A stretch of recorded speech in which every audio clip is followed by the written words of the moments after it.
Welcome to my channel Pragati institute. स्वागत है आप सभी का मेरे इस चैनल पर जिसका नाम है प्रगति इंस्टीट्यूट।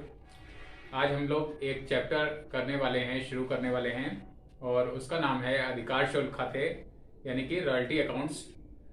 तो रॉयल्टी क्या होती है यानी अधिकार शुल्क क्या होता है, तो सबसे पहले इसके बारे में समझ लेते हैं। अधिकार शुल्क से आशय ऐसे भुगतान से होता है जो कि किसी के अधिकार को प्रयोग करने के बदले में दिया जाता है। यानी जब कोई व्यक्ति अपने अधिकार को किसी दूसरे को हस्तांतरित करता है तो जिस व्यक्ति को अधिकार हस्तांतरित किया जाता है उसको अधिकार दिया जाता है जिस व्यक्ति को, वो व्यक्ति पहले वाले व्यक्ति को यानी जिसने अधिकार हस्तांतरित किया है उसको जो पेमेंट देता है, जो भुगतान करता है, तो वो अधिकार शुल्क कहलाता है। यानी कि इंग्लिश में इसको हम रॉयल्टी कहते हैं। उदाहरण के लिए जैसे किसी खान का स्वामी कोई अपनी खान में से कोयला निकालने का या खनिज पदार्थ निकालने का अधिकार स्वयं रखता है, लेकिन अगर वह अपना अधिकार कोयला निकालने का या अन्य जो भी खनिज है उसकी भूमि में, तो उस अधिकार को अगर किसी दूसरे व्यक्ति को दे देता है तो ये क्या कहलाएगा, अधिकार का हस्तांतरण कहलाएगा। और जिस व्यक्ति को कोयला निकालने का अधिकार हस्तांतरित किया जाएगा वह व्यक्ति खान के स्वामी को जो भुगतान देगा वो रॉयल्टी कहलाएगा। अब रॉयल्टी का एक और रूप हो सकता है, जैसे कि पेटेंट होता है। पेटेंट का स्वामी अपने पेटेंट को किसी दूसरे व्यक्ति को अगर प्रयोग करने का अधिकार देता है तो वह व्यक्ति पहले व्यक्ति को यानी कि पेटेंट के स्वामी को अधिकार के हस्तांतरण के बदले जो भी भुगतान करेगा वह भी रॉयल्टी कहलाएगा। इसी तरह से अधिकार शुल्क के और भी रूप हो सकते हैं, जैसे कि कोई लेखक किताब को लिखता है तो उसके प्रकाशन का अधिकार अगर वो किसी प्रकाशक को दे देता है, उसके छापने का अधिकार किसी प्रकाशक को दे देता है, तो ये भी एक अधिकार का हस्तांतरण कहलाएगा। और प्रकाशक द्वारा लेखक को जो भुगतान दिया जाएगा वो रॉयल्टी के रूप में होगा, यानी अधिकार शुल्क के रूप में होगा। तो इस तरह से अधिकार शुल्क का अर्थ क्लियर हो गया। और अब इसके बाद अधिकार शुल्क के रूप यानी काइंड्स ऑफ रॉयल्टी, रॉयल्टी कितने तरह की होती है तो उसके बारे में हम लोग जान लेते हैं। अधिकार शुल्क कई प्रकार के होते हैं, लेकिन सभी तरह के जो भी अधिकार शुल्क हैं उनमें जो प्रक्रिया है अधिकार शुल्क के संबंध में, जो लेखांकन की प्रक्रिया है, अकाउंटिंग का जो प्रोसेस है वो लगभग सेम ही रहता है। केवल पक्षकारों के नाम बदल जाते हैं। और नाम किस रूप में बदलते हैं तो उसके लिए थोड़ा सा कुछ एक उदाहरण प्रस्तुत हैं। उसमें पहला है, जैसे पहले इस चैप्टर में जो क्वेश्चंस आएंगे वो खान अधिकार शुल्क के संबंध में आएंगे, यानी माइनिंग रॉयल्टी के संबंध में आएंगे। तो माइनिंग रॉयल्टी में दो पक्षकार होते हैं, यानी पट्टेदार और भूमिपति। पट्टेदार कहते हैं जो खान को प्रयोग करने का अधिकार लेगा, यानी जिसको अधिकार प्राप्त होगा कोयला निकालने का, तो वह पट्टेदार कहलाएगा। और इंग्लिश में इसको लेसी कहते हैं। और इसी तरह से जो दूसरा पक्षकार होगा जो खान का स्वामी होगा वो हिंदी में उसको कहते हैं भूमिपति और इंग्लिश में उसको कहेंगे लैंडलॉर्ड। तो ये खान अधिकार शुल्क के बारे में मैंने आपको बता दिया, पक्षकारों के नाम क्या क्या हो सकते हैं। और इसके बाद जो सेकंड टाइप है रॉयल्टी का वो है पेटेंट अधिकार शुल्क में, यानी पेटेंट रॉयल्टी के संबंध में। इसमें क्या होता है कि इसमें भी दो पक्षकार हो जाते हैं। और दो पक्षकार कौन कौन से, एक तो पेटेंट का प्रयोगकर्ता और दूसरा पेटेंट का स्वामी। पेटेंट का प्रयोगकर्ता जो है उसको पेटेंट यूजर कहेंगे और जो दूसरा पेटेंट का स्वामी है उसको पेटेंटी कहते हैं, PATENTEE, पेटेंटी, पेटेंट का स्वामी उसको कहते हैं। इसी तरह से रॉयल्टी का एक तीसरा स्वरूप भी होता है और उसको कहते हैं कॉपीराइट अधिकार शुल्क के संबंध में। तो इंग्लिश में इसको कॉपीराइट रॉयल्टी कहते हैं। और इसके भी दो पक्षकार हो जाते हैं। ये कॉपीराइट रॉयल्टी जो है किसके संबंध में होती है, जो बुक्स लेखक लिखते हैं तो उसको छापने का अधिकार अगर लेखक प्रकाशक को देता है तो उस रॉयल्टी के संबंध में ये क्वेश्चंस आएंगे, इसमें चैप्टर में हैं। तो इसमें भी दो पक्षकार हो जाएंगे, एक तो प्रकाशक यानी पब्लिशर हो जाएगा और दूसरा लेखक लेखक यानी ऑथर। जैसे अगर कोई लेखक किताब को लिखता है तो वह राइटर कहलाएगा, लेखक कहलाएगा, और उसको छापने का अधिकार अगर वो किसी को दे देगा तो वो पब्लिशर कहलाएगा। तो ये पक्षकार कॉपीराइट रॉयल्टी के संबंध में हो गए। और इसके बाद जो अन्य अधिकार शुल्क भी आते हैं, अदर्स में जो आ जाते हैं, और उसमें ट्रेडमार्क आदि के संबंध में आते हैं। तो इसमें भी दो पक्षकार हो जाते हैं। अदर्स में जितने भी तरह की रॉयल्टी आएगी उसमें मेनली वही रहेंगे, दो पक्षकार रहेंगे। एक तो प्रयोग करने वाला उस अधिकार को, और एक उस अधिकार का जो स्वामी है वह। तो इंग्लिश में इसको प्रयोगकर्ता जो होगा, जो अधिकार का प्रयोग करने वाला है, वह यूजर कहलाएगा, और स्वामी जो है वह ओनर कहलाएगा। तो ये जो है अलग अलग तरह की रॉयल्टी में कौन कौन पक्षकार हो सकते हैं उनको मैंने आपको बताया। पार्टीज के नाम क्या क्या हो सकते हैं, रॉयल्टीज अलग अलग तरह की हैं उनमें। और लेकिन उपयुक्त सभी दशाओं में अधिकार लेने वाले को हम कुछ कॉमन नाम भी दे सकते हैं। जैसे कि जिसको अधिकार मिलेगा किसी भी रॉयल्टी के संबंध में तो उसको हम, अगर हमें पक्षकार का वो नहीं पता है तो उसको हम ट्रांसफरी कह सकते हैं। ट्रांसफरी यानी हिंदी में उसको हस्तांतरी कहते हैं। जिसको अधिकार का हस्तांतरण किया गया, ट्रांसफर किया गया, उसको ट्रांसफरी कहेंगे। वह अधिकार देने वाले को, यानी जो राइट का ट्रांसफर कर रहा है, राइट को दूसरे व्यक्ति को दे रहा है, उसको हिंदी में कहते हैं उसको हस्तांतरक, और इंग्लिश में उसको कहते हैं ट्रांसफरर।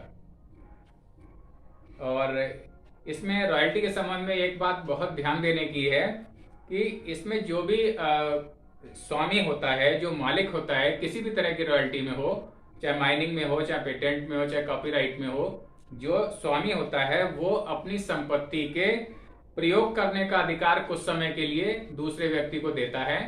और इसमें संपत्ति का स्वामित्व का हस्तांतरण यानी उसकी ओनरशिप का हस्तांतरण वो नहीं होता है। यानी कि कोई संपत्ति जो है हम परमानेंटली किसी को नहीं दे देते हैं, उसको शॉर्ट टर्म के लिए उसके संपत्ति का, उस अधिकार का प्रयोग करने का अधिकार जो है, उस संपत्ति को प्रयोग करने का अधिकार टेम्पररी कुछ समय के लिए हम किसी दूसरे व्यक्ति को देते हैं। अब अधिकार शुल्क से संबंधित कुछ मुख्य बातें यानी मेन पॉइंट्स रिगार्डिंग रॉयल्टी वो मैं आपको बताता हूं। और इसमें क्या है, पहला पॉइंट है कि अधिकार शुल्क की गणना व भुगतान विधि, यानी रॉयल्टी कैसे जो है कैलकुलेट होगी और उसका पेमेंट का मेथड क्या होगा।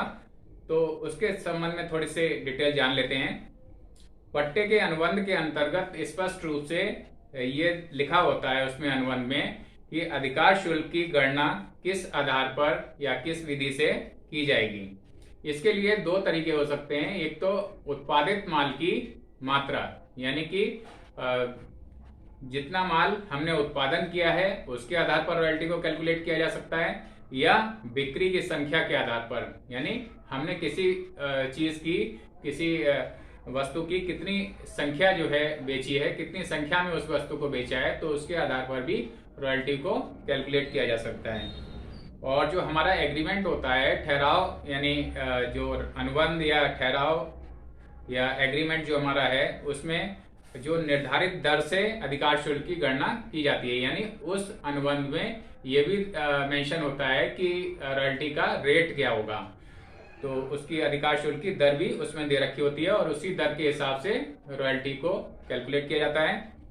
और कभी कभी ऐसा होता है कि जैसे हड़ताल हो जाती है या दुर्घटना हो जाती है, एक्सीडेंट कोई हो जाता है, तो उसके कारण हमारा जो प्रोडक्शन है वो पूरा नहीं हो पाता है या कुछ कम हो जाता है।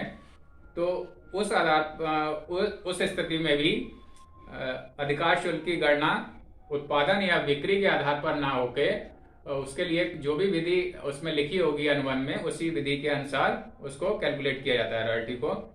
अनुबंध में ये भी स्पष्ट होता है कि अधिकार शुल्क का भुगतान छमाही होगा, तिमाही होगा या वार्षिक होगा, यानी कि उसको हम क्वार्टरली पेमेंट रॉयल्टी का किया जाएगा या हाफ ईयरली किया जाएगा या एनुअली किया जाएगा। ऐसा भी तय हो सकता है कि अधिकार शुल्क का भुगतान उसके देय होने के अगले वर्ष में किया जाएगा, तो ऐसी बात भी उसमें मेंशन हो सकती है अनुबंध में। तो जैसा भी तय होगा उसी हिसाब से अधिकार शुल्क की गणना या उसका भुगतान किया जाएगा। अब जो इसमें मुख्य मेन पॉइंट्स में जो सेकंड नंबर का है वो है अग्रिम अधिकार शुल्क, यानी एडवांस रॉयल्टी। एडवांस रॉयल्टी क्या होती है कि कभी कभी संपत्ति का स्वामी पट्टेदार से कुछ रकम अग्रिम अधिकार शुल्क के रूप में ले लेता है। इस प्रकार के अधिकार शुल्क की रकम की गणना उत्पादन या विक्रय के आधार पर नहीं की जाती है, बल्कि आपसी समझौते के हिसाब से, जैसा भी आपस में तय हो उस हिसाब से उसको तय किया जाता है एडवांस रॉयल्टी को। और एडवांस रॉयल्टी के रूप क्या क्या हो सकते हैं, जैसे पगड़ी है, नजराना है या सलामी को भी हम अग्रिम अधिकार शुल्क के रूप में मान सकते हैं। ये ध्यान में रखना चाहिए कि अग्रिम अधिकार शुल्क की रकम सामान्य अधिकार शुल्क के अतिरिक्त होती है, यानी नॉर्मली जो रॉयल्टी कैलकुलेट की जाएगी वो अलग होगी और एडवांस रॉयल्टी वो नजराना, प्रीमियम या पगड़ी वगैरह के रूप में वो अलग से होगी। मेन पॉइंट्स में ये 3rd नंबर का है, न्यूनतम अथवा स्थायी किराया, यानी मिनिमम या फिक्स्ड रेंट, और इसको हम डेड रेंट भी कहते हैं। न्यूनतम किराया क्या होता है? न्यूनतम किराए से आशय उस रकम से होता है जो संपत्ति का स्वामी अधिकार पाने वाले से प्रत्येक दशा में लेता है, यानी कि चाहे प्रोडक्शन हो या ना हो, या कम हो, बिल्कुल ना हो, जैसा भी हो, तो अगर प्रोडक्शन नहीं भी होता है तब भी जो अधिकार प्रयोग करने वाला व्यक्ति है वह न्यूनतम जो भी राशि दोनों पार्टीज के मध्य में तय होगी उतना तो उसको पेमेंट करना ही पड़ेगा। तो इस तरह से जो है न्यूनतम किराए को उसको अवश्य पे करना पड़ेगा, चाहे अधिकार पाने वाले ने उस संपत्ति से कोई भी लाभ प्राप्त किया है या नहीं किया है। न्यूनतम किराए को डेड रेंट, फिक्स्ड रेंट या फ्लैट रेंट भी कहते हैं। और प्रायः ठहराव करते समय स्वामी न्यूनतम किराए की राशि निश्चित कर लेता है, और ऐसा करने से जो स्वामी है उसको एक फायदा मिल जाता है कि उसको एक निश्चित आय वो जो है प्रतिवर्ष मिल जाती है। अब इसमें ध्यान रखने की बात एक है कि न्यूनतम किराए का प्रश्न जो है तभी उठेगा जब अधिकार शुल्क की रकम न्यूनतम किराए से कम हो। यदि अधिकार शुल्क की राशि न्यूनतम किराए से अधिक है या उसके बराबर है तो न्यूनतम किराया देय नहीं होगा, बल्कि जो वास्तविक रॉयल्टी होगी, वास्तविक अधिकार शुल्क की रकम होगी, वही पेमेंट करने के योग्य होगी, वही देय होगी। और इसमें 4th पॉइंट है लघुकार्य राशि यानी शॉर्ट वर्किंग्स। शॉर्ट वर्किंग क्या होती है? जब अधिकार शुल्क की रकम न्यूनतम किराए की रकम से कम होती है तो, और इसलिए पट्टेदार द्वारा यानी जो अधिकार का प्रयोग कर रहा है उसके द्वारा, लेसी के द्वारा न्यूनतम किराए का भुगतान किया जाता है। तो न्यूनतम किराए का वास्तविक अधिकार शुल्क पर जो आधिक्य होगा, यानी कि रॉयल्टी कम है और मिनिमम रेंट ज्यादा है, तो इस स्थिति में जो उसका न्यूनतम किराए का वास्तविक अधिकार शुल्क पर जो आधिक्य है या जो सरप्लस है वही लघुकार्य माना जाता है, वही शॉर्ट वर्किंग मानी जाएगी। अन्य शब्दों में जब उत्पादन या विक्रय कम होने के कारण अधिकार शुल्क न्यूनतम किराए से कम होता है तो पट्टेदार को वास्तविक अधिकार शुल्क का भुगतान न करके न्यूनतम किराए का भुगतान करना पड़ता है। और इस तरह से वास्तविक अधिकार शुल्क के ऊपर जो अधिक राशि का भुगतान हस्तांतरी के द्वारा या अधिकार प्रयोग करने वाले के द्वारा दिया जाता है उसे ही हम लघुकार्य राशि या शॉर्ट वर्किंग कहते हैं। इसको अगर एक फॉर्मूले के रूप में समझें तो ज्यादा अच्छा होगा। न्यूनतम किराया माइनस अधिकार शुल्क बराबर हो जाती है लघुकार्य राशि, यानी इंग्लिश में अगर देखें तो मिनिमम रेंट में से अगर हम रॉयल्टी को माइनस कर दें तो हमारी क्या आएगी? शॉर्ट वर्किंग आएगी।